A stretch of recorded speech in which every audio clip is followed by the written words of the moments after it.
ہمارے خداوند یسوع کی انجیل مقدس لوکا کے مطابق اس کا دوسرا باب 36 سے 40 آیات تک۔ ان دنوں میں عاشیر کے قبیلے میں سے حنا بنت فنوئیل ایک نبیہ تھی۔ وہ بہت عمر رسیدہ تھی اور وہ کنوار پن کے بعد 7 برس تک شوہر کے ساتھ رہی۔ اب وہ بیوہ 84 برس کی تھی اور ہیکل سے جدا نہ ہوتی تھی، بلکہ روزوں اور نمازوں کے ساتھ رات دن بندگی کرتی رہتی تھی۔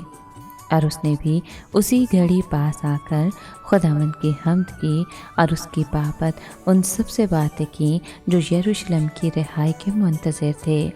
اور جب وہ خداوند کی شریعت کے مطابق سب کچھ کر چکے تو جلیل میں اپنے شہر ناصرت کو لوٹ گئے۔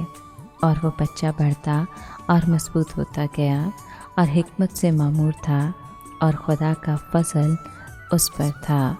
پاک کلام کے پڑھے اور سنے جانے پر خداوند کی برکت ہو، خدا کا شکر ہو۔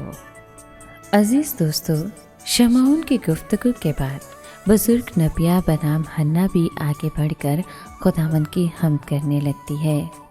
حنا وہ پہلی خاتون تھی جو مسیح کی ولادت کے بعد اس پر ایمان لائی۔ وہ ان بے شمار معزز خواتین میں بھی پہلی خاتون تھی جو ہر زمانے میں مسیح کی خدمت میں مصروف اور مامور رہیں۔ ہیکل کی زیارت سے فارغ ہو کر 3 افراد پر مشتمل یہ خاندان اپنے آبائی شہر کو واپس لوٹ گیا۔